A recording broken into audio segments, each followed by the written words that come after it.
వారికే అనే ఈ మాటను చూస్తూ ఉంటున్నాం. వద్దాం కొరింథీయులకు రాసిన మొదటి పత్రిక 2వ అధ్యాయము 10వ వచనం కలిసి చదువుకుందాం. కొరింథీయులకు రాసిన మొదటి పత్రిక 2వ అధ్యాయము 10వ వచనం కలిసి చదువుకుందాం. But God has revealed it to us by his spirit. The spirit searches all things, even the deep things of God. ఈ సందేశం కొరకై ప్రార్థన చేసిన దైవ సేవకులకి వందనస్తున్నాయి అంటున్నాను. ఆయన ఈ విగ్రహాలకు అర్పించింది, దాన్ని తినడము, దీన్ని గురించి ప్రస్తావించిన తర్వాత ఇక ఆయన వస్త్రధారణకి ప్రభు బల్లకి వెళ్తూ ఉంటున్నాడు. ఇది పాత నిబంధనలు, ఈ సంగతులు కూడా ఎవరికి బయలుపరుపులు లేవు. కొత్త నిబంధనలో మనకే ఈ చక్కటి బయలుపరుపుని ఆయన ఇస్తూ ఉంటున్నాడు. పాత నిబంధనలో కుటుంబ వ్యవస్థ గురించిన విషయాలు మనకి కనిపిస్తాయి, కానీ ఖచ్చితంగా ఇలా ఉండాలి అనే ఆజ్ఞలు చాలా తక్కువ. ఇప్పుడు బైబిల్ చదివేటప్పుడు మనం ఎలా చదవాలి అని అంటే, ఉపవాసం ఉండాలి అనుకోండి. ఉపవాసం గురించి బైబిల్ మనకేం చెప్తుంది అని మనం తెలుసుకోవాలి. సో ఉదాహరణకు చెప్తున్నా ఉపవాసం గురించి. యోనా ఉపవాసం ఉన్నాడు, దానియేలు ఉన్నాడు, ఏలియా ఉన్నాడు, మోషే ఉన్నాడు, యేసు ప్రభు ఉన్నాడు, చాలామంది ఉన్నారు. ఎవరు ఉపవాసం ఉండాలి? మనం ఎవరిలాగా ఉండాలి? ఒకళ్ళు మాంసం తినకుండా ఉన్నారు, ఒకళ్ళు నీళ్లు దాక్కుండా తిని తినకుండా ఉన్నారు, ఒకళ్ళు పనులన్నీ వదిలిపెట్టి కొండ మీదకి వెళ్ళి కూర్చొని ఉన్నారు. ఇప్పుడు ఎవరిలాగా ఉండాలి? సో ఈ ఉపవాసం దగ్గరికి ఉదాహరణకు చెప్తున్నా. ఉపవాసం అనే టాపిక్ తీసుకున్నాం అనుకోండి, వాళ్ళు ఉపవాసాలు ఉన్నారు వాస్తవమే, కానీ వాళ్ళలాగా ఉండమని బైబిల్ నీకు ఎక్కడ చెప్పట్లేదే. బైబిల్ ఉపవాసానికి ఇచ్చే నియమాలు వేరు. ఏంటి బైబిల్ ఉపవాసానికి ఇచ్చే నియమాలు? ఒకటి మత్తయి 6లో కనిపిస్తుంది, 2 యెషయా 58లో కనిపిస్తుంది. సో మనం చదివేటప్పుడు జరిగిన చారిత్రాత్మకమైన సంఘటనలు చూస్తాం, దాంట్లో నుంచి పాఠాలు తీసుకోవాలి. దాన్ని అచ్చంగా వెంబడించాల్సిన అవసరం లే, దాంట్లో నుంచి పాఠాలు నేర్చుకోవాలి. కొరింథీయులకు రాసిన పత్రికలో ఈయన చెప్తా ఉంటాడు కదా, పాత కాలంలో జరిగిన సంఘటనలన్నీ మనకి మాట చదువుదాం. కొరింథీయులకు రాసిన మొదటి పత్రిక 10వ అధ్యాయం. కొరింథీయులకు రాసిన మొదటి పత్రిక 10వ అధ్యాయం 6వ వచనం చదువుతారా? వాళ్ళు ఆశించిన ప్రకారము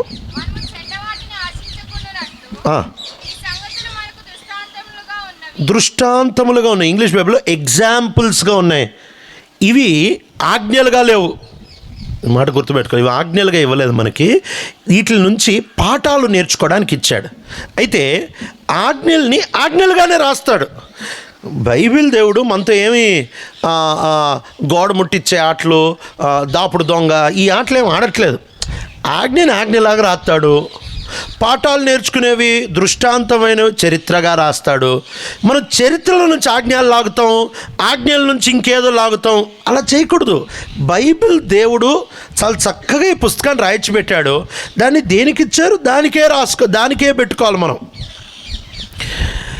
అందుకే ఇప్పుడు బైబిల్లో ఆజ్ఞని ఆజ్ఞగానే రాస్తాడు. ఇప్పుడు మా దగ్గర సెన్సస్ తీసుకుంటున్నారు, ప్రజలను లెక్క పెడతా ఉంటున్నారు. ఇంటికి వచ్చి అడుగుతారు, ఏమంటారు? ప్రజా సంఖ్య, జనగణన. అది చాలా పెద్ద మాట ఏందన్న, జనగణన. సరే, ప్రజా సంఖ్య ఇక్కడ వరకు అర్థమవుతుంది నాకు. ప్రజా సంఖ్య లెక్కేస్తున్నారు. మా దగ్గరికి వచ్చారు, వస్తే ఒకళ్ళు వాళ్ళు వస్తున్నారని తెలిసి తాళం వేసుకుని వెళ్ళిపోయారు. వీళ్ళేంద్రా బాబు, అమెరికాలో వీసాలు లేకుండా బతికే వాళ్ళకి వీళ్ళు ఎందుకు పారిపోతున్నారు, బెదరోళ్ళే కదా అనుకొని తర్వాత వచ్చిన తర్వాత వాళ్ళు వచ్చారు, వెళ్ళిపోయారన్నా. వెళ్ళిపోయారు. మీరు ఎందుకు పారిపోయారంటే, ప్రజాసంఖ్య తప్పు కదన్నా. ఒరేనాయన తప్ప ఏడుందిరా, దావీదు లెక్కేసాడు కదన్నా, జనం చచ్చిపోయారు కదా, అందుకే మేము జయించుకోలేదన్నా వెళ్ళిపోయాం. పిచ్చది. జనాన్ని లెక్కబెట్టడం తప్పు కాదు, దావీదు లెక్కబెట్టిచ్చాడు. పాఠం నేర్చుకోవాలి. ఏం పాఠం? ఆయన నాకెంతమంది ఉన్నారని గర్వించడానికి, సోగుబడ్డానికి లెక్కేసుకున్నాడు, అందుకే శిక్ష వచ్చింది. మరి ఆ జనాభా సంఖ్యని లెక్క పెట్టకపోతే, ఓ మాట చెప్పనా, జనాభా సంఖ్యని లెక్క పెట్టకపోతే యేసు ప్రభు మనకి రక్షకుడు అవ్వలేడు. ఎందుకు అనంటే జనాభా సంఖ్య పెడితేనే యేసు ప్రభు తల్లిదండ్రులు బెత్లెహేంకి వెళ్ళారు. బెత్లెహేంకి వెళ్ళినప్పుడు ఆయన పుట్టారు. పుట్టినప్పుడు ఆయన బెత్లెహేంలో పుడతాడనే ప్రవచనం నెరవేర్చాడు. అందుకే ఒక్క ప్రవచనం కూడా ఆయన నెరవేర్చిపోతే ఆయన మన రక్షకుడు అయ్యేవాడు కాదు. మరి జనన సంఖ్యతోనే ఆయన ప్రవచనాలు నెరవేర్చి మన రక్షకుడు అయ్యాడు కదా అని అంటే ఇలా ఆలోచించలేదన్నా. జనన సంఖ్యకి బైబిల్కి సంబంధం లేదు. ఆ లెక్కేయడానికి వచ్చినప్పుడు లెక్క వేయించుకోవాలి, అంతే కదా. సో బైబిల్లో మనం పాత నిబంధన నుంచి పాఠాలు తీసుకోవాలి, చరిత్ర నుంచి పాఠాలు తీసుకోవాలి, ఆజ్ఞలు తీసుకోకూడదు. ఆజ్ఞలు ఆల్రెడీ ఆడ 630 613 ఈడ 1050 రాశారు. ఇంకా కొత్త ఆజ్ఞలు ఏడనో తీస్తావు, ఎందుకు తీస్తావు? ఆల్రెడీ ఉన్నాయి. ఆల్రెడీ ఇంచుమించు 1700 ఆజ్ఞలు ఉన్నాయి. ఈ కొత్త ఎందుకు తీస్తావు? సో దయచేసి బైబిల్ చదివేటప్పుడు సొలొమోన్ ఇలా చేశాడు కాబట్టి మనం కూడా సొలొమోన్ చేసుకున్నాడు, నేను ఎందుకు చేయాలి? నేనేం చేయాలో నాకు రాసి పెట్టారు. సో బైబిల్ని చదివేటప్పుడు కొంచెం సమగ్రంగా జాగ్రత్తగా చదివితే మేలు. ఇప్పుడు ఈ కొరింథీయులకు రాసిన మొదటి పత్రిక 11వ అధ్యాయం మొదటి వచనం వాస్తవంగా చూసినట్లయితే అది 10వ అధ్యాయం చివరి వచనం అయి ఉండాలి. కానీ అధ్యాయ విభజనలో మరి ఎందుకు దాన్ని ఇక్కడ పెట్టాడో, ఈ అధ్యాయ విభజన చేసింది బైబిల్ రాసిన వాళ్ళు కాదు, ఒక క్యాథలిక్ ఫాదర్ చేశాడు. ఆయనకి చదవడానికి అనుకూలంగా ఉండడానికి ఒక క్యాథలిక్ ఫాదర్ బైబిల్ని అధ్యాయాలుగా చేశారు. అందుకే మీరు గమనించండి, పౌలు కానీ యేసు ప్రభు కానీ వీళ్ళు పాత నిబంధన రెఫరెన్స్లు చెప్పేటప్పుడు ద్వితీయోపదేశకాండం 6వ అధ్యాయం 5వ వచనం అని చెప్పలేదు, రాయబడి ఉన్నది అని చెప్పారు. ఎందుకు రాయబడి ఉన్నది అని చెప్పారంటే అప్పుడు యేసు ప్రభు కానీ పౌలు కానీ పేతురు కానీ వీళ్ళు పాత నిబంధన వచనాలని ఉపయోగించేటప్పటికి అధ్యాయాల వచనాల విభజన లేదు కాబట్టి వాళ్ళు రాయబడి ఉన్నది అని చెప్పేవాళ్ళు, అంతే. ఇక దానికి రెఫరెన్స్ అనేది ఉండేది కాదు. సో ఈ విభజన ఒక క్యాథలిక్ ఫాదర్ గారు చేశారు. మరి ఆయన ఎందుకు ఇట్లా చేశాడో నాకు తెలియదు, కానీ వాస్తవంగా గ్రీకు భాషలో చూస్తే ఈ 11వ అధ్యాయం మొదటి వచనం 10వ అధ్యాయము 34వ వచనం అయి ఉండాలి. చదువుతారా? 11:1 నేను క్రీస్తుని పోలి నడుచుకున్న ప్రకారము. ఏ విషయంలో చెప్తున్నాడు? చాలాసార్లు ఈ వచనాన్ని మనం సందర్భాల నుంచి బయటకు లాగేసి ఏదంటే అది అన్నిట్లో ఈ వచనాన్ని వాడేస్తుంటాం. అన్నిట్లో కాదు ఈ వచనాన్ని. ఈ వచనం ఏ సందర్భంలో మాట్లాడుతున్నాడు అని అంటే ఆయన నేను యూదులనేమి అన్యులనేమి సంఘం వారినేమి పోగొట్టుకోకుండా ప్రేమతో వ్యవహరిస్తున్నాను అనే సందర్భంలో ఆయన మాట్లాడుతున్న మాట, నేను క్రీస్తుని పోలి నడుచుకున్న ప్రకారం నన్ను పోలి నడుచుకోండి. అంటే యేసయ్య ఎట్లయితే ప్రేమతో నడిచాడో, ప్రేమతో సర్దుకున్నాడు, ప్రేమతో చాలా విషయాలు అడ్జస్ట్ అయ్యాడు. ఆయన సుంకం కట్టాల్సిన అవసరమే లేదు. ఆయన శిష్యులందరితో చెప్పాడు, అరే ఎవడరా సుంకం కట్టేది? ఆ దేశంలో ఉండే జనులా లేకపోతే రాజకుమారులా అని అంటే జనులు సార్ కడతారు, సబ్జెక్ట్స్ కడతారు కదా అని అంటే అది చెప్పిన తర్వాత అయినను వారు అభ్యంతర పడకుండు నిమిత్తము ఆయన వెళ్ళి సుంకం కట్టమని చెప్తా వచ్చాడు. అంటే యేసు ప్రభు మాదిరి చూపిస్తూ వచ్చాడు. నేను యేసు ప్రభు మాదిరిని చూపిస్తూ ఉంటున్నాను కాబట్టి మీరు భోజనాలకు పిలిచినప్పుడు ఇలా నా యేసు ప్రభు మాదిరిని మీరు పాటించండి. ఈ సందర్భంలో రాసిన మాట ఇదే. సరే, ఈ సందర్భం ఇక్కడితో ఆపుదాం. ఇంకా ముందుకెళ్తూ ఆయన 11వ అధ్యాయంలో 2 ప్రాముఖ్యమైన విషయాలు మాట్లాడుతూ ఉంటున్నాడు. ఒకటి, సహోదరులు ముసుగు వేసుకునే దాని గురించి మాట్లాడుతున్నాడు. 2, ప్రభురాత్రి భోజనం గురించి మాట్లాడుతున్నాడు. ఈ 2 కూడా మీకు పాత నిబంధనలో మీకు పెద్దగా కనపడవు, అంటే మచ్చు కనిపిస్తుంది కానీ కనపడవు. పాత నిబంధనలో కుటుంబము ఎలా సాగాలి అనే వ్యవస్థకి కావాల్సిన నియమాలు చాలా తక్కువ, పెద్దగా కనపడవు. అంటే మీకు కొంచెం ఆ వెనక వాళ్ళ పరిస్థితి ఓ మాట చెప్తే మీకు అర్థమైపోద్దాము. ఒక యూదుడు పొద్దున్న లేవంగానే ఓ ప్రార్థన చేస్తాడు, రాత్రి పడుకునేటప్పుడు ప్రార్థన చేస్తాడు. ప్రతి యూదుడు వాడు రాత్రి పడుకునేటప్పుడు ఏం ప్రార్థన చేస్తాడే? తండ్రి నీ చేతిలోనికి నా ఆత్మను అప్పగిస్తున్నా. ఇది నిద్రపోయేటప్పుడు ప్రతి యూదుడు పడుకొని దుప్పటి కప్పుకోక మునుపు చేసే ప్రార్థన. యేసు ప్రభువారు శిలువ మీద చనిపోక మునుపు ఆయన కూడా ఇక పడుకుంటున్నాడు కదా, అంటే మరణం అంటే నిద్ర లాంటిది కదా. ఆయన కూడా ప్రతి యూదుడు రోజు చేసే ప్రార్థన యేసు ప్రభు కూడా చేశారు. ఏంటి అని అంటే తండ్రి నీ చేతిలోనికి నా ఆత్మను అప్పగిస్తున్నా. ఇది ప్రతి యూదుడు రాత్రి చేసే ప్రార్థన. ప్రతి యూదుడు పొద్దున్న చేసే ప్రార్థన ఏంటో చెప్పిన, మీరు కోపం తెచ్చుకోవద్దు కానీ వాళ్ళు చేసే ప్రార్థన నేనేం చేయాలి, వాళ్ళు చేసే చెప్తున్నా. ఏం చేస్తారంటే పొద్దున్న లేవంగానే ప్రతి యూదుడు, ప్రభువా నీకు వందనాలు, నన్ను బానిసగా చేయనందుకు, నన్ను అన్యుడిగా చేయనందుకు, నన్ను స్త్రీగా పుట్టించినందుకు. అంటే ఈ మూడు అంటే వాళ్ళు అంత తక్కువగా చూసేవాళ్ళు, అన్యుడన్నా కానీ, బానిసత్వం అన్నా కానీ, స్త్రీలు అన్నా కానీ. కాబట్టి వాళ్ళకి క్రీస్తు సంఘాన్ని ప్రేమించినట్టు వాళ్ళకి అసలు ఎక్కదు, ఇది వాళ్ళకి అర్థం కూడా కాదు. అందుకే కుటుంబ వ్యవస్థలో వాళ్ళకి నియమాలు మాత్రమే ఇచ్చారు, కానీ మనకి కుటుంబ వ్యవస్థకి కావాల్సిన సారం, కావాల్సిన ఆ అద్భుతమైన పునాదులు మీకు పాత నిబంధన కనిపిస్తే అక్కడక్కడ, కానీ ఇంత స్పష్టంగా మీకు కనపడవు. ఆత్మ ద్వారా కొత్త నిబంధనలు మనకి ఇస్తూ వచ్చారు. కుటుంబం గురించి ఓ మాట చెప్పి ముందుకెళ్ళాలేమో. చాలాసార్లు మన కుటుంబ వ్యవస్థ పాడైపోవడానికి గల కారణం దేవుని వాక్యానికి అవిధేయత చూపిస్తూ ఉంటున్నాం. కుటుంబాల గురించి ప్రభు చెప్తూ ఉంటున్నాం. ఒక సామాన్యమైన ఏ పెళ్ళిల్లో అయినా, పెళ్ళి గురించి ఏ పాస్టర్ని మాట్లాడమన్నా ద టూ గోవర్స్ అంటే ఈ తీసే భాగం ఏంటి అంటే FSC 5కి వెళ్ళిపోతాడు.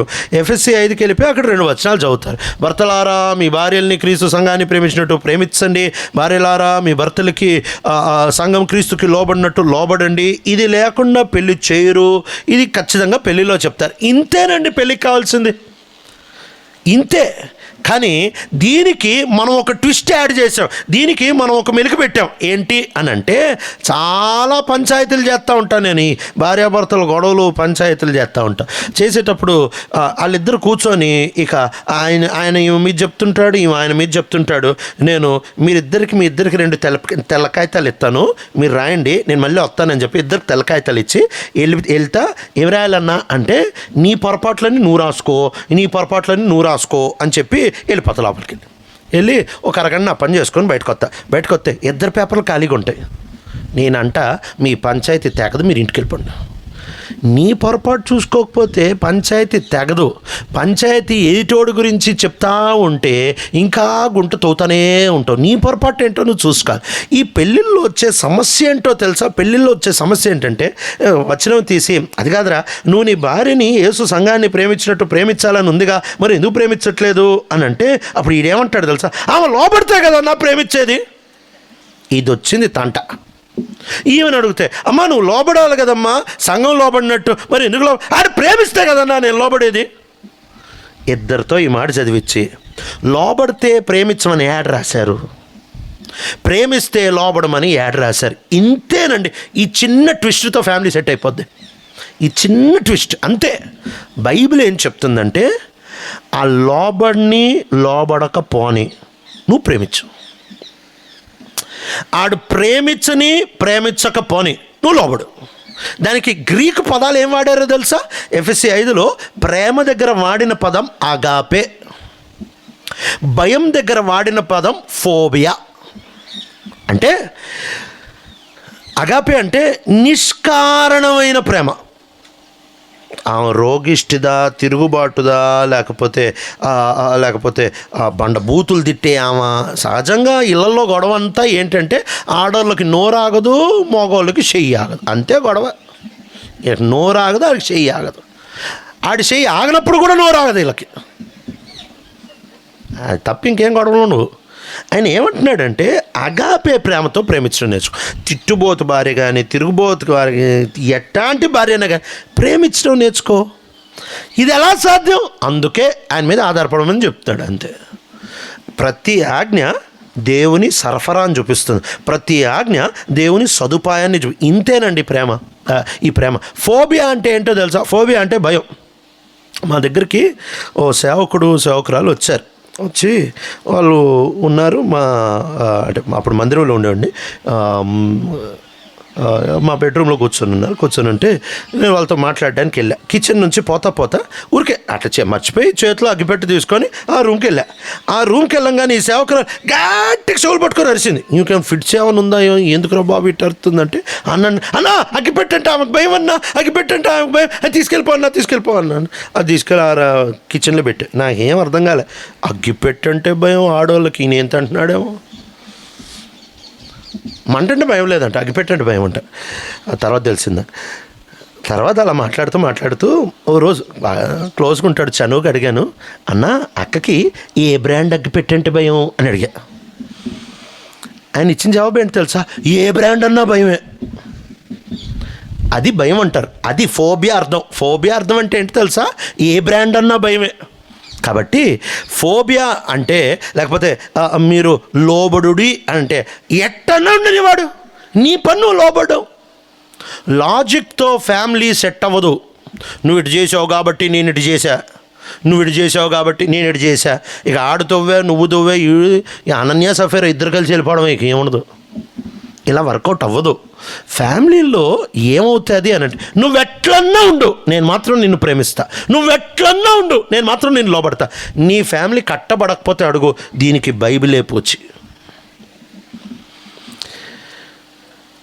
ఈ ఈ ఈ కుటుంబ విషయాన్ని మనం నేర్చుకోవాలి. సరే, ఇప్పుడు ఈయన ఆరాధన దగ్గరికి వచ్చి, ఈయన ఆరాధనలో వీళ్ళు ముసుకేసుకునే విషయంలో మాట్లాడుతూ అంటున్నాడు, మిమ్మల్ని నేను కొనియాడుతున్నాను, ఎందుకంటే నేను ఏవైతే మీకు నేర్పించానో ఆ విషయాలు మీరు నేర్చుకుంటూ వచ్చారు, మీరు పాటిస్తూ ఉంటున్నారు, చాలా సంతోషం. అయితే కొన్ని విషయాలు మీకు మరలా బోధించాలంది అని చెప్తూ ఆయన అంటున్నాడు. 3వ వచనం చదువుతారా?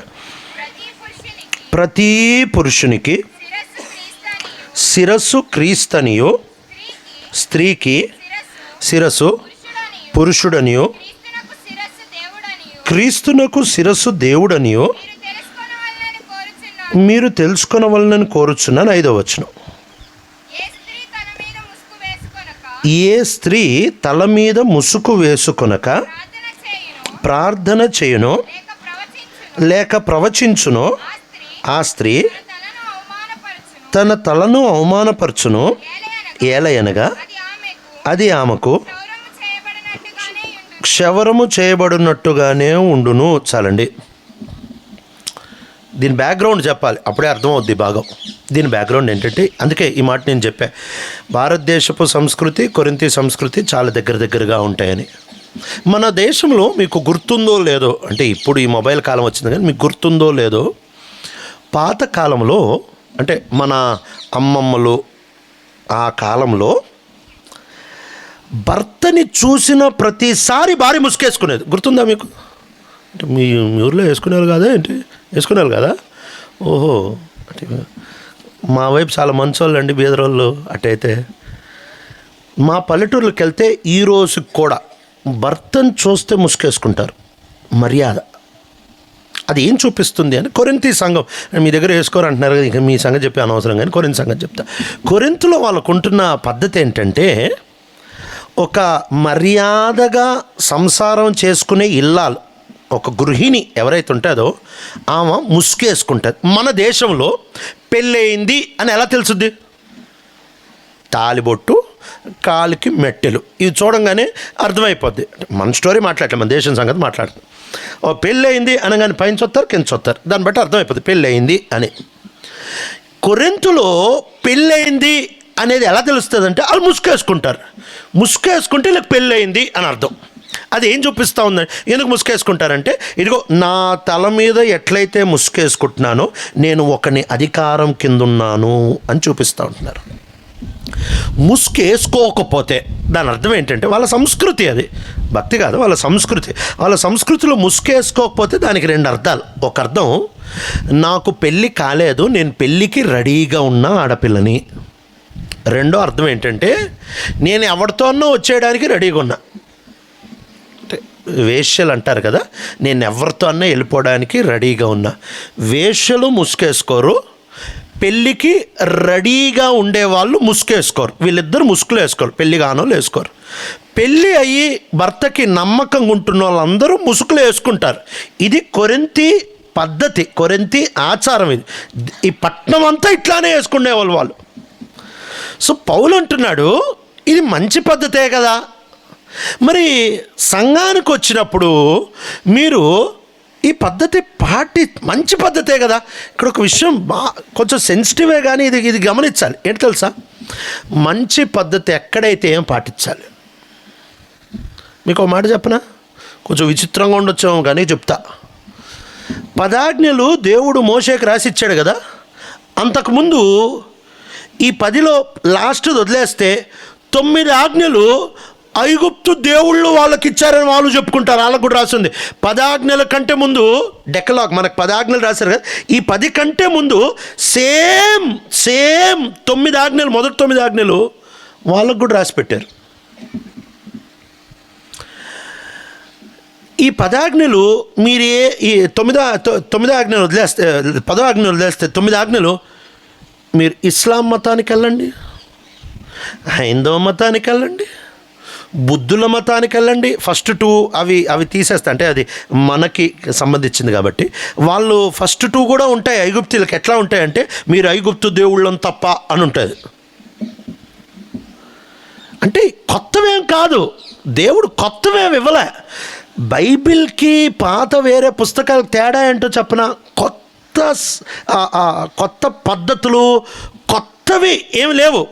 కానీ ఆ వేరే మతాలన్నిట్లో అబద్ధం ఆడొద్దురా, వ్యభిచారం చేయొద్దురా, నరహత్య చేయొద్దురా అని చెప్తారు.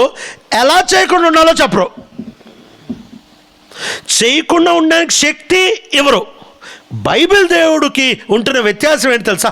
అబద్ధం ఆడొద్దురా, నరహత్య చేయొద్దురా, వ్యభిచారం చేయొద్దురా అని చెప్తారు. సార్ మరి వాళ్ళకి మీకు తేడా ఏంటి సార్ అంటే, ఎలా చేయకూడదు చెప్తా, చేయకుండా ఉండడానికి శక్తినిస్తా. కొత్త నిబంధనలు వేరులేండి, పాత నిబంధన సంగతి మాట్లాడుతున్నా. ఈ నీతి బోధలు అన్ని మతాల్లో ఉన్నాయి. కానీ ఎలా ఆచరించాలో శక్తి ఏ మతం ఇవ్వదు, యేసుప్రభు ఒక్కడే ఇస్తాడు. క్రైస్తవ మతం కూడా శక్తి ఇవ్వదు, యేసుప్రభు అనే వ్యక్తి ఇస్తాడు. ఈ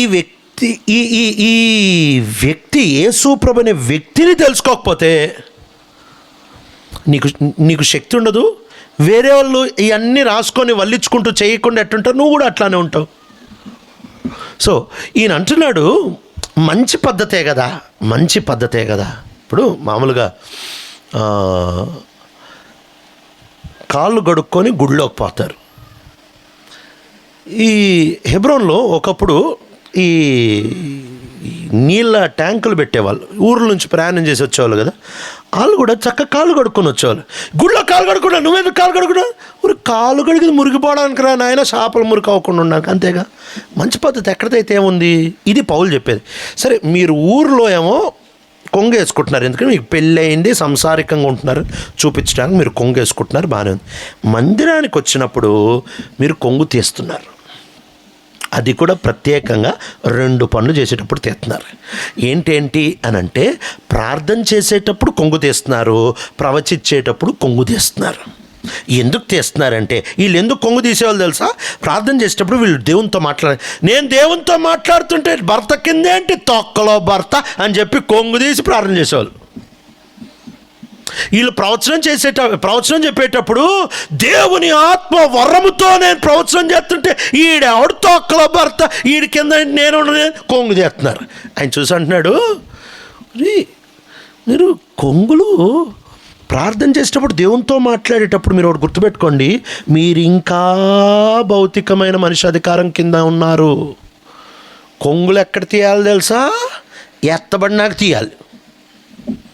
ఆయన ఏమంటున్నాడంటే, నువ్వు కొంగు తీసేటప్పుడు ఏం చూపిస్తున్నావంటే, నేను దేవునితో మాట్లాడేటప్పుడు విచ్చలవిడిగా ఉంటా, నేను దేవునితో మాట్లాడేటప్పుడు నా భర్తకు గౌరవం ఇవ్వను, నేను దేవునితో మాట్లాడేటప్పుడు నేను కొరింతి సంస్కృతి ప్రకారము నేను పెళ్లిగా దాన్ని, లేకపోతే లూజ్ క్యారెక్టర్ దాన్ని. నేను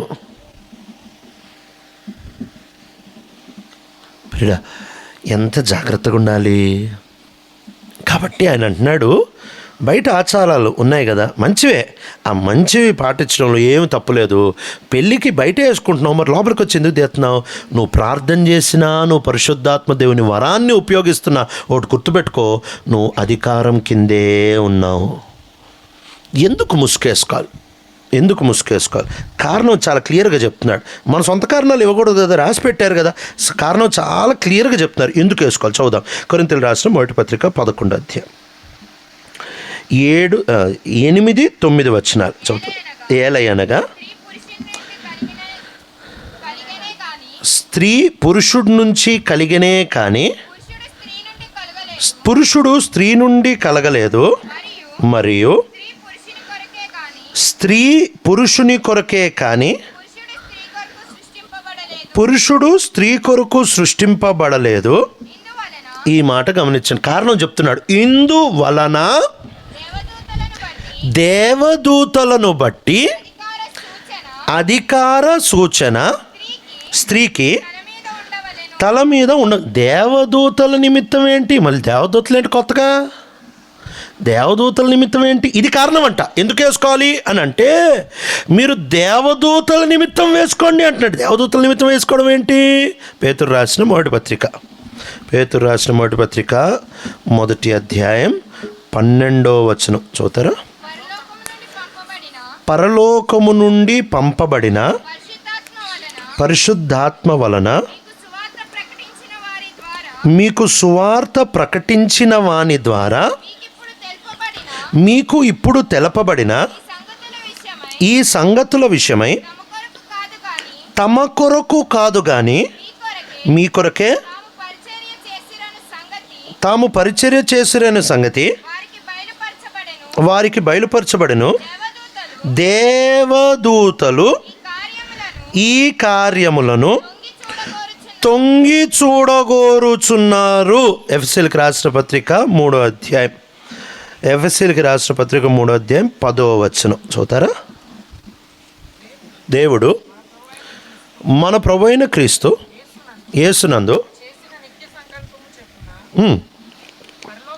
పరలోకములో ప్రధానులకును అధికారులకును సంఘము ద్వారా తన యొక్క నానా విధమైన జ్ఞానం ఎట్టిదో తెలియబడవలనని ఉద్దేశించి శోధింప శక్యము కాని క్రీస్తు ఐశ్వర్యమును అన్యజనులలో ప్రకటించుటకును సమస్తము సృష్టించిన దేవుని యందు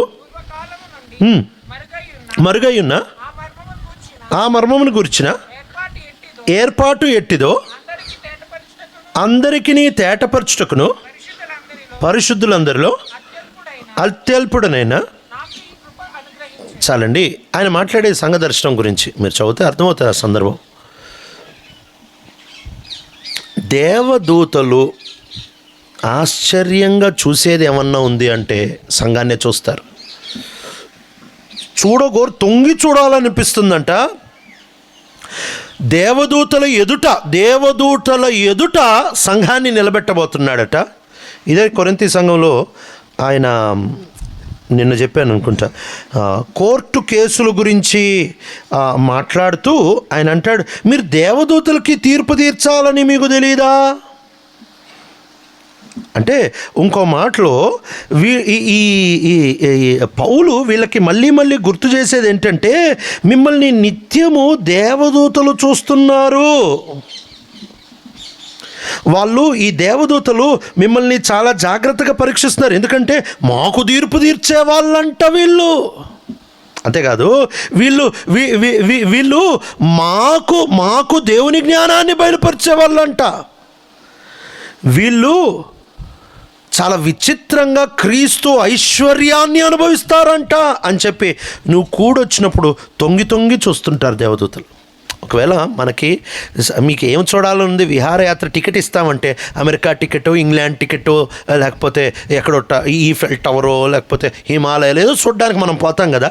దేవదూతల్ని నీకు ఏం చూడాలని ఉందంటే సంఘం చూడాలని ఉంది అంటారు. తొంగి వాళ్ళు చూసే సంఘాన్ని. ఈ దేవదూతల సంఘాన్ని చూసేటప్పుడు ఏం ఎక్స్పెక్ట్ చేస్తారు తెలుసా? ఏం ఎక్స్పెక్ట్ చేస్తారు సంఘం దగ్గర నుంచి అంటే, ఈయన మా కోసం రక్తం కార్చలే, ఆయన గురించిన ప్రత్యక్షత మాకు ఇవ్వలే, దగ్గరుండే సెరాఫులు కూడా ఆయనను చూడ్డానికి హక్కు ఇవ్వలే, ఆయన ముందు నిలబడ్డానికి హక్కు ఇవ్వలే. వీళ్ళెవర్రా బాబు, చదువురాని పాసిమొక్కలు, వీళ్ళకి ఈయన ఇంత హక్కు ఇచ్చాడు, అబ్బా తండ్రి అని పిలిచే హక్కు ఇచ్చాడు. ఏ దేవుని దూత కూడా తండ్రి అని పిలవరు. ఇంత హక్కు ఇచ్చారు. ఈ హక్కులన్నీ లేని మేము, ఈ ఆధిక్యతలన్నీ లేని మేము, ఈ శ్రేష్ఠ అర్హతలు లేని మేమే ఈ పరలోకపు తండ్రికి ఇంత లోబడుతున్నామే, ఈ అన్ని సంఘానికి ఇచ్చాడండి, వాళ్ళెంత లోబడతారా అని తొంగి చూస్తారు. తొంగి చూసేటప్పటికి ఈ ఆడోళ్ళు ముసుగు లేకుండా ఇక ఇక ప్రార్థనలు ప్రవచనాలు చేస్తుంటే దేవదూతలు తీంద్రమ్మ అనకుండే క్రమం కూడా లేదు వీళ్ళకి. మనం ఎంత చక్కగా లోబడి కళ్ళు మూసుకుంటున్నాం, ఎంత చక్కగా లోబడి కాళ్ళ కింద పెట్టట్లే, ఎంత చక్కగా లోబడి ఎగురుతానే ఉన్నాం. సెరాఫులు అంటారు, వీళ్ళేంద్రా బాబు ఇంత ఆధిక్యతలు పొంది ఒకళ్ళు అధికారం కింద ఉన్నారని చూపించట్లేదేంటి? అందుకు ముసుకేసుకోమంటున్నాడు. అంటే నువ్వు మందిరంలో ఉండి ఎంత ఆత్మీయురాలమైనా, ఎన్ని వరాలున్నా, ఎన్ని ప్రవచనాలు చేసినా, ఏమీ చేసినా కూడా నువ్వు ఒకళ్ళ అధికారం కింద ఉన్నావని మర్చిపోబాకు. మన కాలం ఇంకా రాటు తేలిన కాలం. మొన్న ఎవరు చెప్తుంటే విన్నా, ఒక అక్కంట సంఘంలో గొడవైపోయి కొట్లాడడానికి వెళ్ళిపోతూ ఆమె వెళ్ళిపోయి బ్రదర్ మీద పడిపోయి కొట్టేస్తూ ముసుగు కిందకి వెళ్ళిపోతుంది, సర్దుకొని మరి కొడుతుందంట. బాబోయ్, ముసుగు మాత్రం దిగట్లే. దేవదూతలకు మెంటలు ఎక్కువ ఉంటుంది ఇది చూసి. ముసుగు వేసుకోని వాళ్ళకంటే రాటు తెల్లాము మేము, ముసుగు మాత్రం దిగట్లే. కానీ ఒకళ్ళ అధికారం కింద బతకడం అనేది మాత్రం తెగిచ్చేసింది ఈ బరి తెగిచ్చిన ఆమె. ఎంత అధ్వానం కదా. కాబట్టి ముసుగు అవసరమే. ఎందుకు? మేము సంఘంలో క్రమంగా ఉంటాం. మేము ఎంత భక్తికి వెళ్ళినా, మేము ఎంత దేవునితో మాట్లాడినా, మేము ఎంత ఆత్మతో నింపబడినా, మేము క్రమముగా ఒకళ్ళ కింద ఉన్నాం అని చూపించడానికి ముసుకేసుకుంటాం. రెండోది మనము ఉట్టి ముసుకే కాదు కానీ నిజంగా లోబడతాం. ఎంతమంది ముసుకేసుకుంటారు, ముసుగు మాత్రం దిగదు కానీ భర్తతో ఎంత అజాగ్రత్తగా మాట్లాడతారు, ఎంత ఇష్టం వచ్చినట్టు మాట్లాడతారు. అన్నం వండేవా, వండకేం చేస్తా, పెట్టరాదే, చేతులు చచ్చాయి నీకు. ముసుగు మాత్రం దిగదు. సంఘానికి ఎందుకు రారో తెలుసా? నా అభిప్రాయం, ఇది వాస్తవమో కాదో నాకు తెలియదు కానీ నా అభిప్రాయం ఏంటి తెలుసా? ఆదివారం ఆంధ్రాలో మందిరం నిండా ఆడవాళ్ళు ఎందుకు కొంటారంటే ముసుగు దిగదు. కానీ మీకు అర్థమేంటది?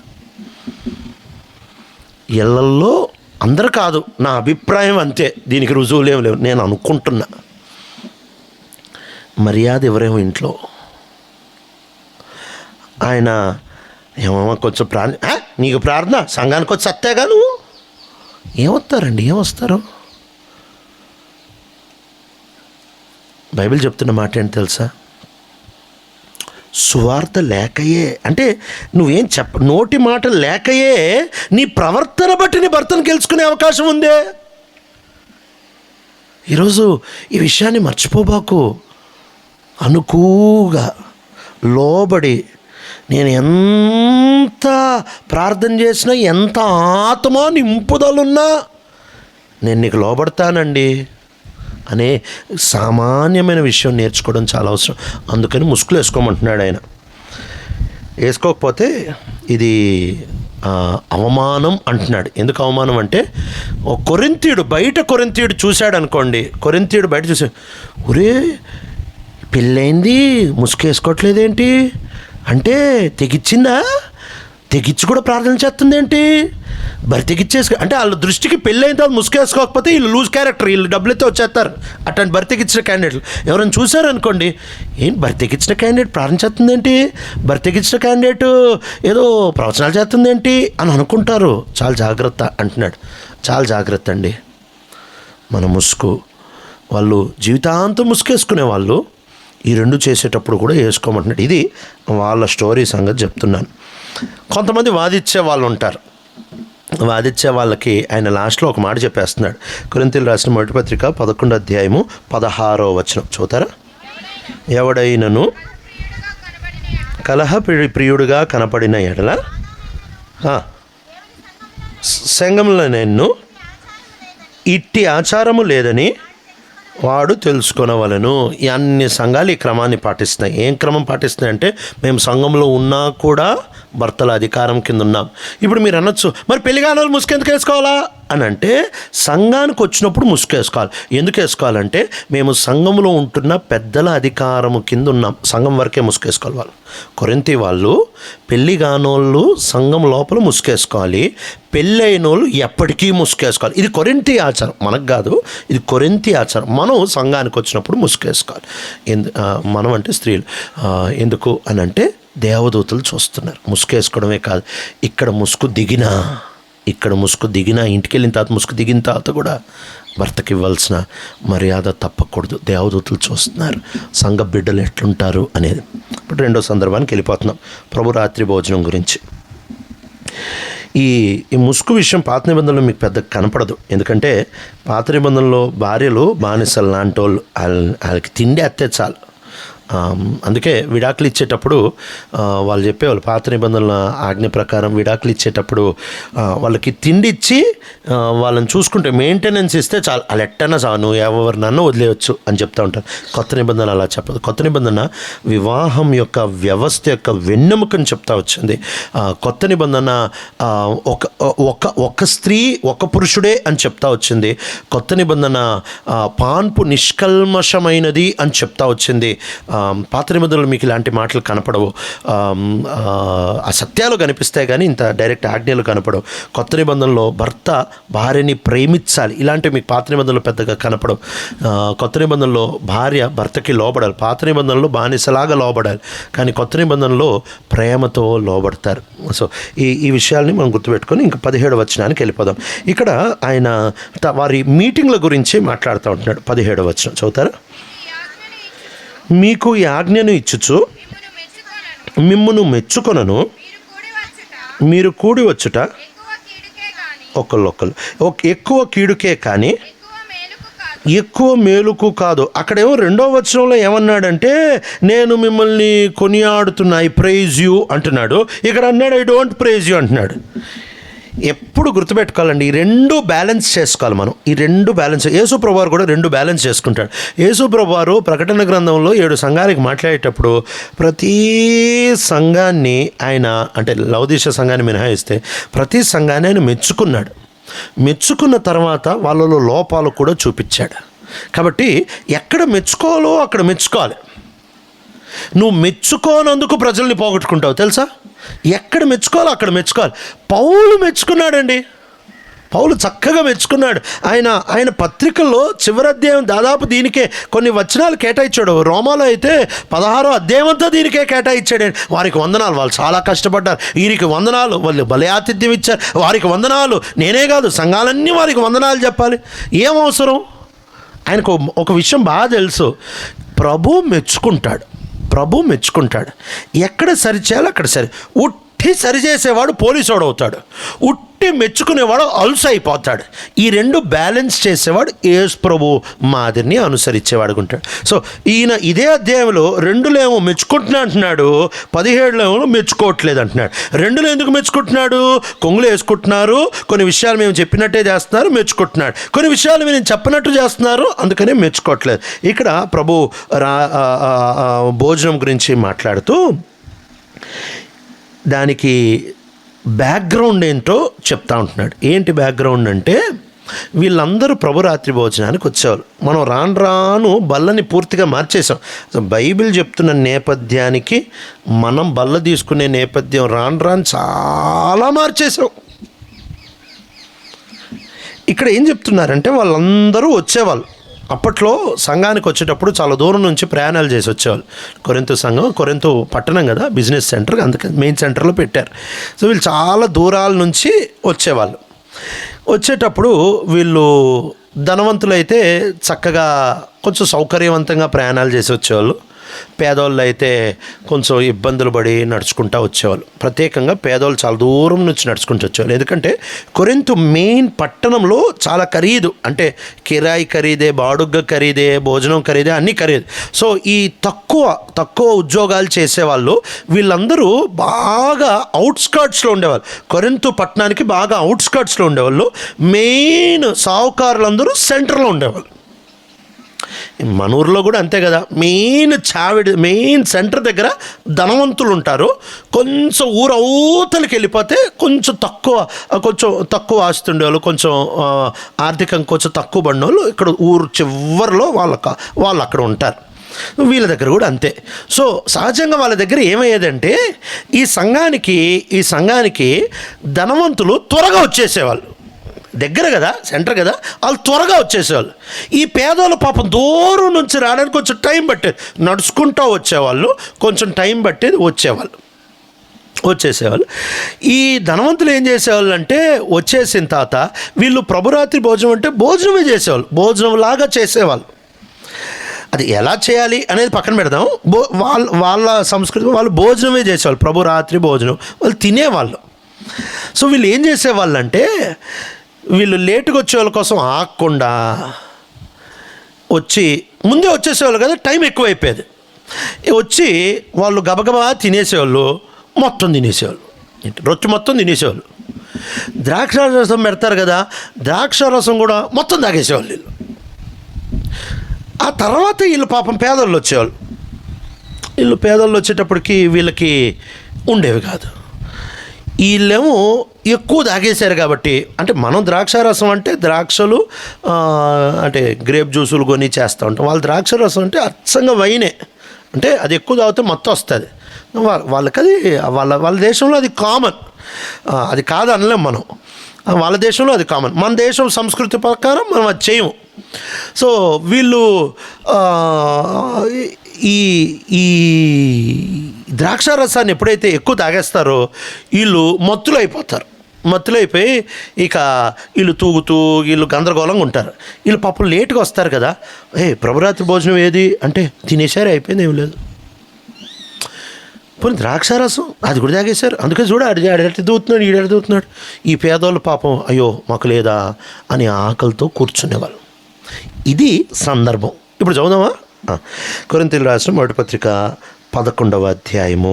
కొరింథీయులకు రాసిన మొదటి పత్రిక 11వ అధ్యాయం 20 నుంచి చదువుతారా?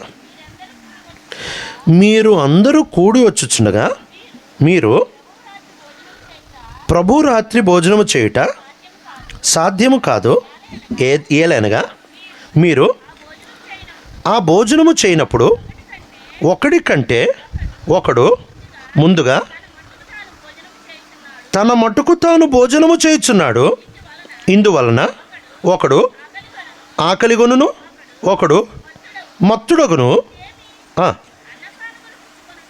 అన్నపానములు పుచ్చుకొంటకు మీకు ఇల్లు లేవా? దేవుడు సంఘమును తిరస్కరించి పేదలను సిగ్గుపరచుదురా? మీతో ఏం చెప్పుదును? దీన్ని గూర్చి మిమ్మును మెచ్చదనా? చాలండి, నేను మెచ్చను అంటున్నాడు. ఇప్పుడు అర్థమైంది కదా స్టోరీ, వెనకాల ఏంటి స్టోరీ అని. ఈ నేపథ్యంలో ఏం చెప్తున్నాడంటే, మీరు ముందు వచ్చారు, మీకు ఆకలేస్తుంది, కానీ కొంచెం ఆశా నిగ్రహం కలిగి ఉండండి, కొంచెం ఆకలి తట్టుకోండి. ఎందుకు? ఆ పేదోళ్ళు పాపం దూరం నుంచి నడుచుకుంటూ వస్తున్నారు. వాళ్ళకి ఇక్కడ రెండు కలిపి మాట్లాడుతున్నాడు. అంటే ఇంగ్లీష్ బైబిల్ అయితే కొంచెం క్లియర్గా ఉంటుంది. ఏమని ఉంటుందంటే 20వ వచనం, when you come together it is not the Lord's supper you eat. మీరు వచ్చేటప్పుడు ప్రభురాత్రి భోజనం తినట్లేదు, భోజనం తినేస్తున్నారు. మీరు దూరం నుంచి వాళ్ళు నడుచుకుంటూ వస్తున్నారు కదా, మీ ఆకలిని పట్టించుకొని ఎదుటోడు ఆకలిని పట్టించుకోకుండా తినేస్తున్నారు. రెండవది, మీరు తినేసేటప్పుడు అరే వాడు రక్షించబడ్డాడు కదా, వాడికి పాలు ఉంది కదా అని చెప్పి సహోదర ప్రేమ లేక వాడి రక్షణకి విలువ లేకుండా తినేస్తున్నారు. 3, కనీసం వాడికి సాదృశ్యంగా కొంచెం కూడా పాలు పెట్టకుండా మీరు మత్తులైపోతున్నారు. ఇది ఆయన చెప్పాలనుకుంటుంది. ఇంతేనండి ఆయన చెప్పాలనుకుంటే. ఏం చెప్పాలనుకుంటున్నాడంటే ధనవంతులు పేదోళ్ళు అనే తేడా లేదు, అందరూ సంఘంలో ఒకటే. రెండవది, మీరు ఆశా నిగ్రహం ఉండాలి, మీకు తట్టుకోలేక తినేస్తున్నారేంటి, మీ వరకే ఆలోచించేస్తున్నారేంటి, పక్కోడి గురించి ఆలోచించట్లేదేంటి మీరు అని అంటున్నాడు. ఆ తర్వాత సంఘం అంటే ఉట్టి మీ ఆత్మీయత గురించి ఆలోచిస్తున్నా, వాడు మీ అంత ఆత్మీయుడు కాకపోయినా వాడు ఆత్మీయుడే, వాడు రక్షించబడు, వాడికి కూడా పాలుందిగా అంటే పక్కోడి కోసం ఆగు, పక్కోడిని పట్టించుకో, కొంచెం కడుపు కాలినా పర్వాలేదు, వాడికి విలువ. ఇంతే ఆయన బల్లలో పాలు పొందడానికి చెప్పాడు. ఇప్పుడు మొదలు పెడతాడు ఆ మాట 23 చదువుతారు. ఆ మాట తెలుగులో వేరుగా ఉంటుంది, ఇంగ్లీష్ బైబిల్లో four I have received from the lord what I have passed on to you. నేను ప్రభు దగ్గర నుంచి ఇందుకని, ఫర్ అనే మాట వాడతాడు, అంటే ఇందుకని. సందర్భం అర్థమైందా? సో బల్లలో పాలు పొందేటప్పుడు ఆయన ఏమంటున్నాడంటే, బల్లలో పాలు పొందేటప్పుడు అయోగ్యంగా పాలు పొందొద్దు. అయోగ్యంగా పాలు పొందొద్దు అంటే దాని అర్థం ఏంటి తెలుసా? ఈ కాంటెక్స్ట్ తీసుకొని చెప్తున్నాను. దాని అర్థం ఏంటి తెలుసా? వేరుగా ఉండి పాలు పొందొద్దు అంటే ఆడెవడో నేనెవడో డివిజన్లు పెట్టుకొని, మనస్పర్ధలు పెట్టుకొని, లేకపోతే మా సంఘమే కదా, నేను ఫలానా వాడు ఫలానా, నేను ధనవంతుడిని ఆడు ధనవంతుడు కాదు, నేను చదువుకున్నాడు ఆడు చదువు లేనోడు అని చెప్పి ఇలాంటి భేదాలు పెట్టుకొని మీరు అయోగ్యంగా పాలు పొందమంటే ఈ మూడే అంతే, ఇంక మళ్ళీ వేరేదేమీ లేదు. ఈ కాంటెక్స్ట్ ప్రకారం అయోగ్యంగా పాలు పొందమంటే పేదోడు ధనవంతుడనే తేడా లేదు, ముందు వచ్చినోడు తర్వాత వచ్చినోడనే తేడా లేదు.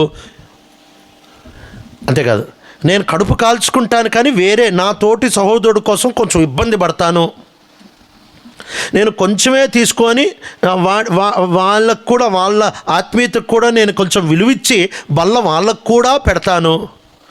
ఇంతేనండి బల్లలో యోగ్యంగా పాల్పొందమంటే. రాను మనం బల్లని ఏం చేసామంటే ఏడ్చుకుంటూ పాలు పొందేదానిగా చేసాం.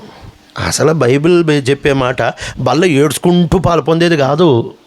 కొరింథీయులకు రాసిన మొదటి పత్రిక 10వ అధ్యాయం, కొరింథీయులకు రాసిన మొదటి పత్రిక 10వ అధ్యాయము 15వ వచనం 16వ వచనం చదువుతారా? బుద్ధిమంతులతో మాట్లాడునట్లు మీతో మాట్లాడుచున్నాను, నేను చెప్పు సంగతిని మీరే ఆలోచించుడి, మనము దీవించు ఆశీర్వచనపు పాత్రలోనిది త్రాగుట క్రీస్తు రక్తములో పాలు పుచ్చుకొనుటయే కదా. ఒకసారి ఇంగ్లీష్లో చదువుతాను, ఇది డిఫరెంట్గా ఉంది. Is not the cup of thanks giving for which we give thanks a participation in the blood of Christ. అంటే కృతజ్ఞతా పాత్ర ఇది, సంతోషంగా సంబరంగా, అంటే ఉత్సాహంగా పెళ్లి భోజనం ఎట్లా తింటారు కదా బల్ల అట్లా తినాలి. ఇది ఉత్సాహంగా పెళ్లి భోజనం తిన్నట్టు తినాలి. ఎందుకు అనంటే ఇది ఏడుస్తూ అయ్యయ్యో నా బతుకిట్టా అనుకుంటా తినే బల్ల కానే కాదు. ఇది ఉత్సాహంగా రాను మనం మార్చేసాం. ఇది ఉత్సాహంగా సంబరంగా ఆర్భాటంగా తినే భోజనం ఇది. ఎందుకు అనంటే యేసు ప్రభువు వారు చెప్పిన ఆజ్ఞలు రెండే. ఏంటంటే నా జ్ఞాపకం చేసుకుంటకే దీన్ని చేయుడి, మళ్ళీ పాత్ర నా జ్ఞాపకం అంతే. ఆయన జ్ఞాపకం చేసుకోవడానికి బల్ల, కాంటెక్స్ట్ ఆయన జ్ఞాపకం చేసుకోవడానికి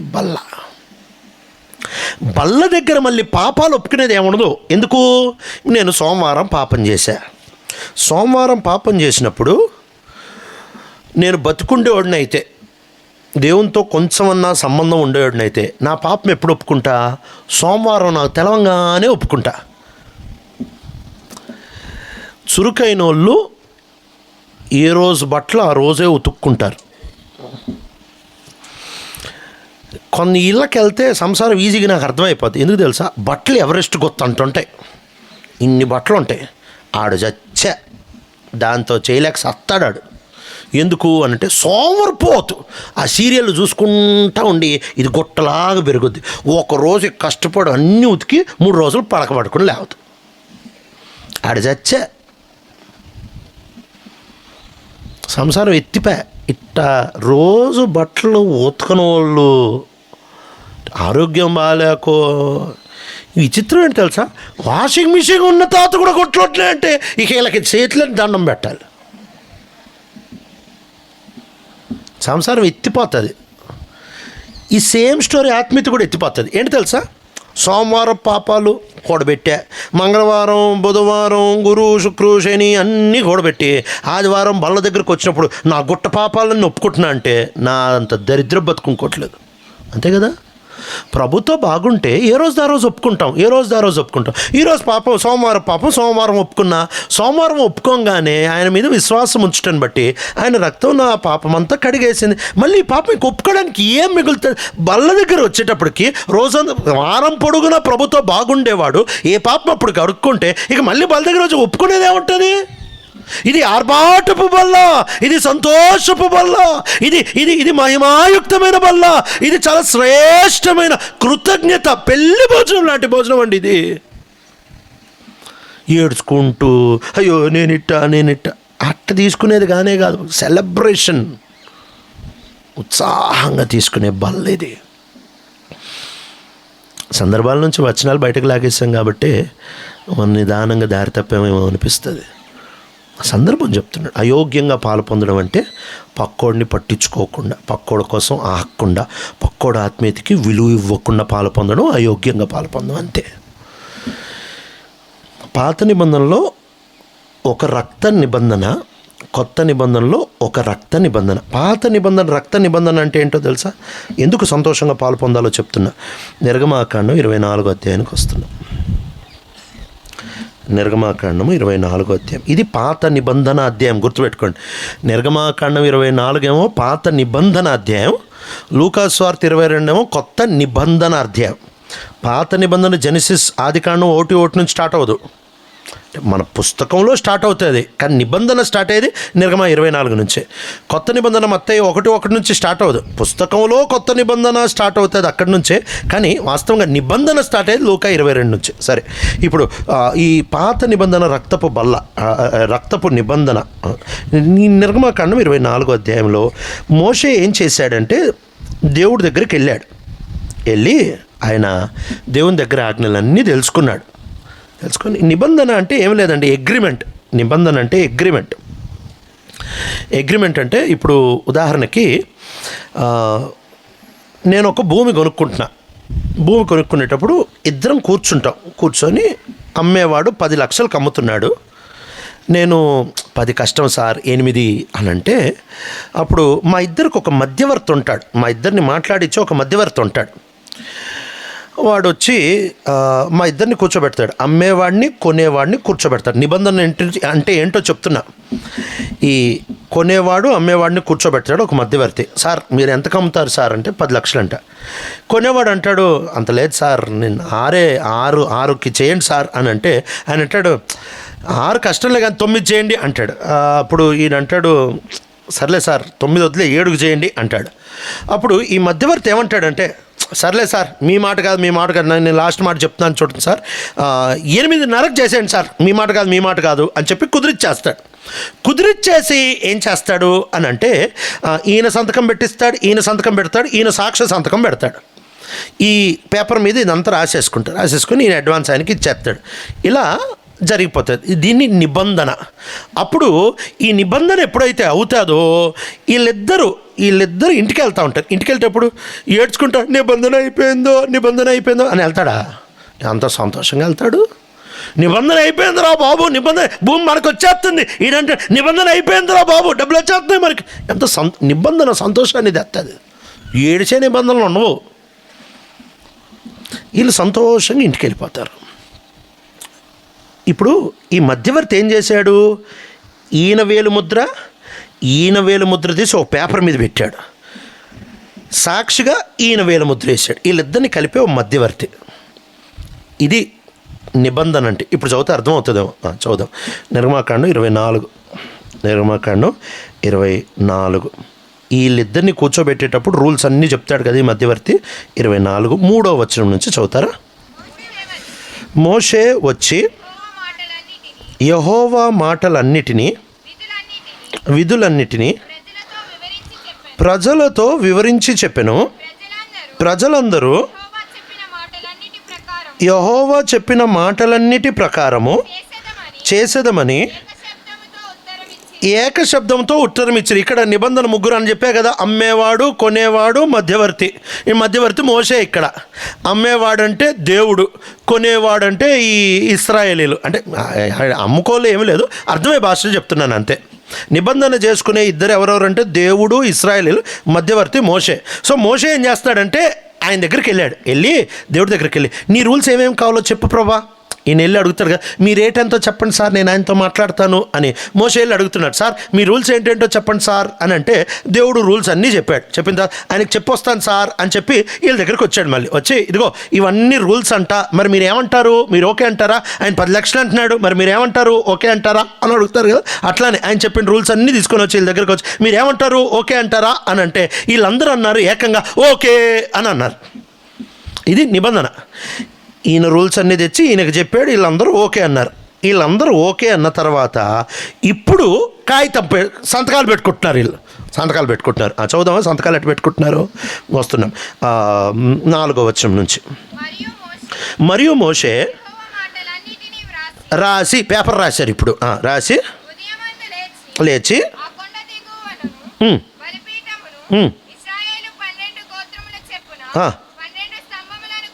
12 స్తంభాలు కట్టేశాడు. ఎందుకు 12 స్తంభాలు కట్టేశారంటే ఇప్పుడు ఒక్కొక్కరు 12 మంది నిబంధన చేస్తున్నారు కదా. ఇప్పుడు 20 మంది కలిసి ఒక ప్రాపర్టీ కొంటున్నారంటే పేపర్ మీద 20 సంతకాలు ఉండాలిగా. అట్లానే 12 మంది కలిసి నిబంధన చేస్తున్నారుగా. సో 12 మంది సంతకాలు పెట్టేయడానికి 12 మందిని చూపించడానికి 12 స్తంభాలను పెట్టేస్తా వచ్చాడు. చదువుతల్లి.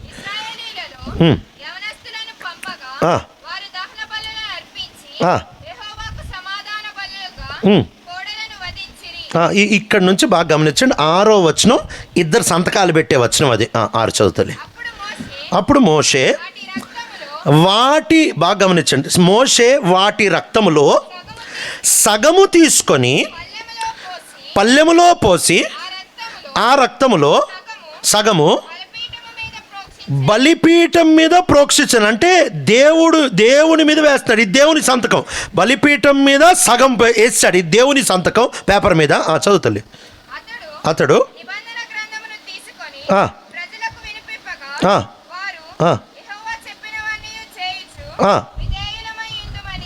మళ్ళీ ఒకసారి చదువుతున్నాడు. మళ్ళీ ఒకసారి వినండి. ఇక్కడ దేవుని సంతకం పెట్టించేశాడు. అంటే రక్తం తీసి బలిపీఠం మీద కొట్టాడు. అంటే ఇది దేవునికి సాక్షి అయిపోయింది. ఇప్పుడు వీళ్ళకి సంతకాలు ఇక పెట్టక మునుపు మళ్ళీ ఒకసారి చదువుతారు. మళ్ళీ ఒకసారి చెప్తాను చూడండి సార్, రేట్లు గుర్తుపెట్టుకోండి అని చెప్తారు కదా.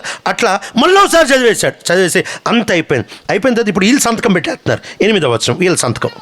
అప్పుడు మోషే రక్తమును తీసుకొని ప్రజల మీద ప్రోక్షించి ఇప్పుడు అంటాడు ఈ మాట, ఇదిగో ఈ సంగతులన్నిటి విషయమై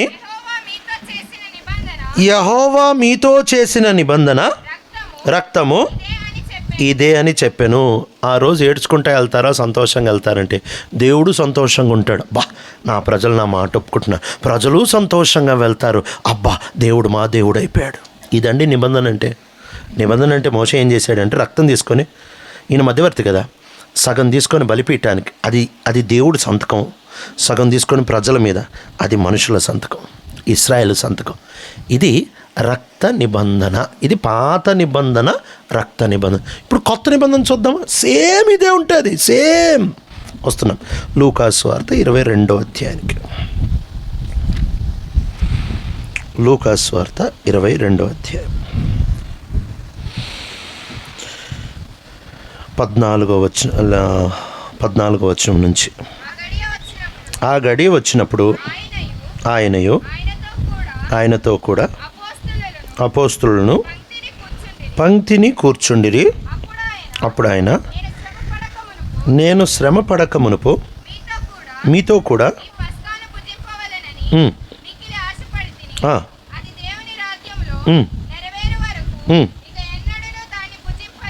అసలు ఆయన అంటే మాట ఏంటంటే, నేను వచ్చిందే ఈ రోజు కోసం భలే ఎదురు చూశాను. ఎందుకంటే ఈ నిబంధన రోజు కోసమే నేను వచ్చాను.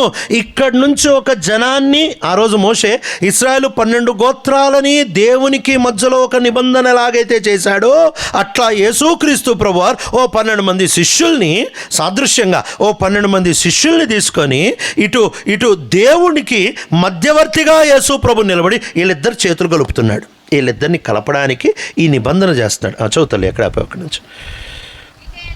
ఇక ఎన్నడును దాన్ని భుజింపునని నీతో చెప్పుచున్నాను. చాలండి. ఇప్పుడు సంతకాలు పేపర్ల మీద ఎన్నిసార్లు పెట్టుకుంటారు?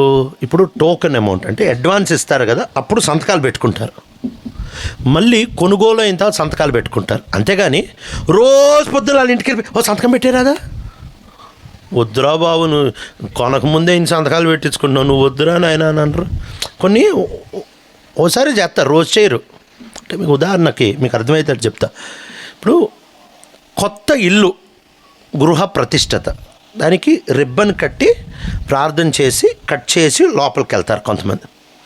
ఫస్ట్ టైం చేస్తారు, రోజు రిబ్బన్ కట్ చేసుకొని లోపలికి వెళ్తారు. చూసాడు, వీడికేం పెంచరా రోజు రిబ్బన్ కట్ ఒకసారి కట్ చేస్తారు.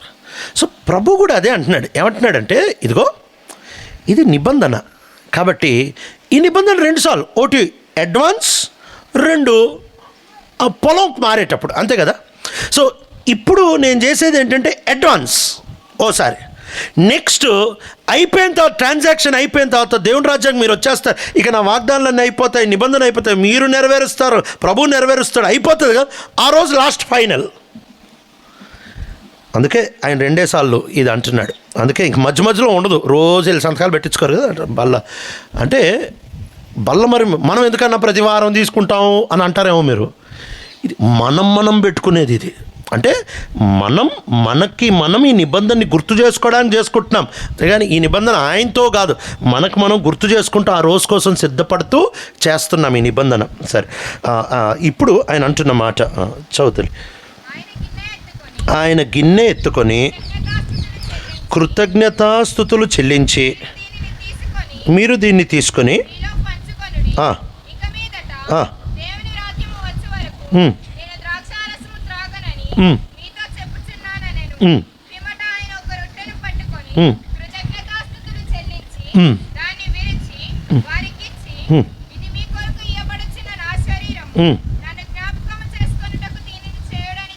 నిబంధన జ్ఞాపకం చేసుకోండి.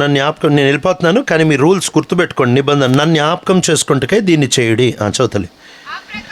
ఆ ప్రకారమే భోజనమైన పిమ్మట ఆయన గిన్నెయు పట్టుకొని, ఈ గిన్నె మీ కొరకు చిందింపబడుచున్న నా రక్తము వలనైన క్రొత్త నిబంధన ఇదిగో.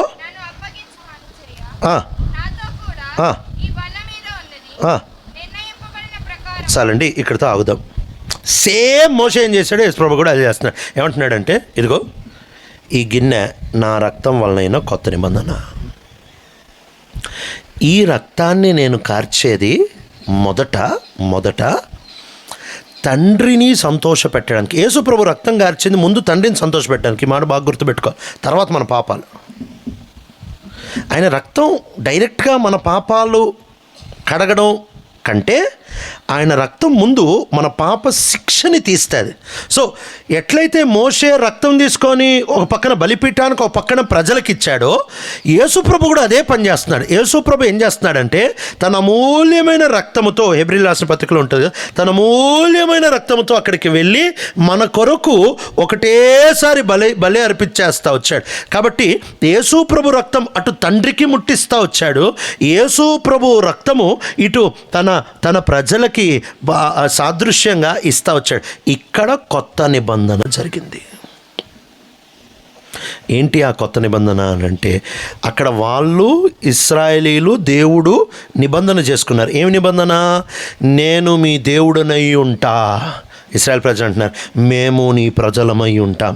ఇక్కడ కూడా అదే నిబంధన. ఏంటంటే యేసుప్రభు అంటున్నాడు, తండ్రి మీ తండ్రి అయి ఉంటాడు.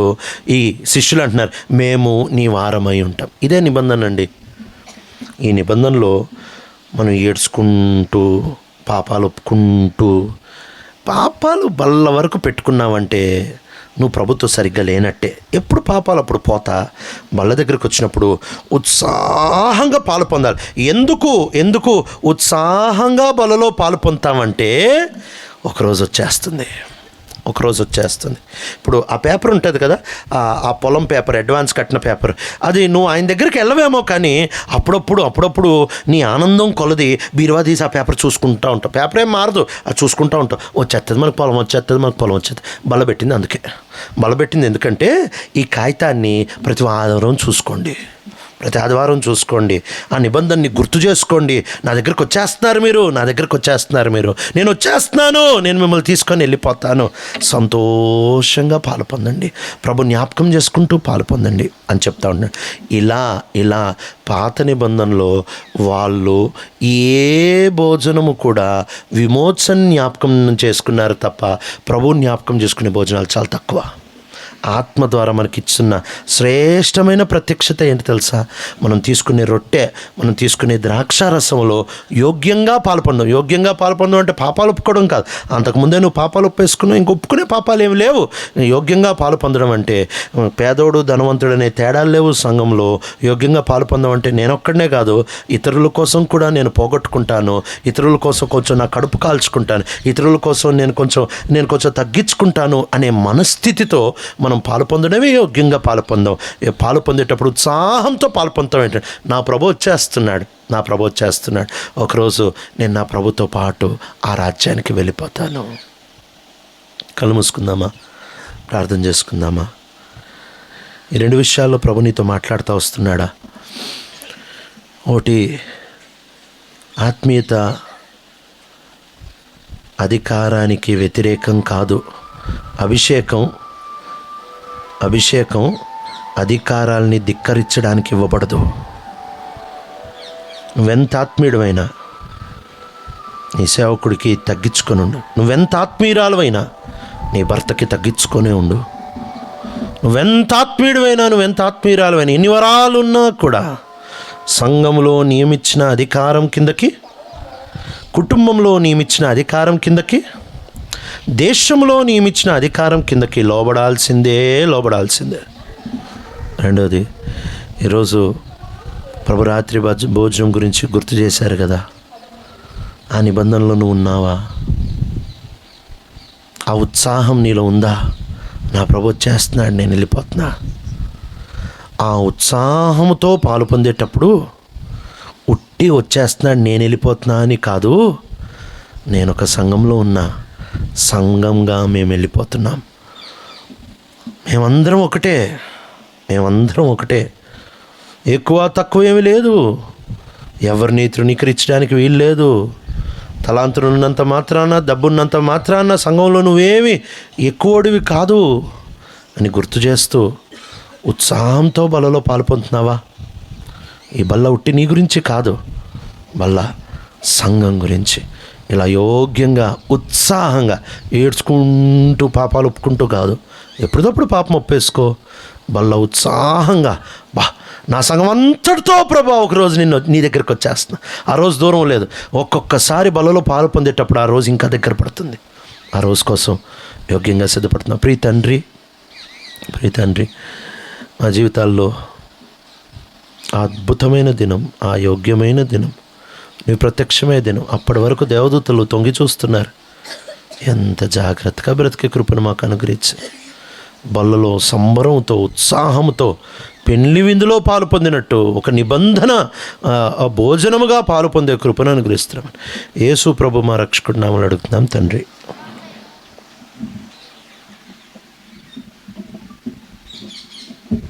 కూర్చోండి. ప్రభువైన యేసుక్రీస్తు వారి నామమున యెరూషలేము ప్రార్థన పరిశుద్ధులు సేవకులు ఇచ్చిన ఆహ్వానాన్ని బట్టి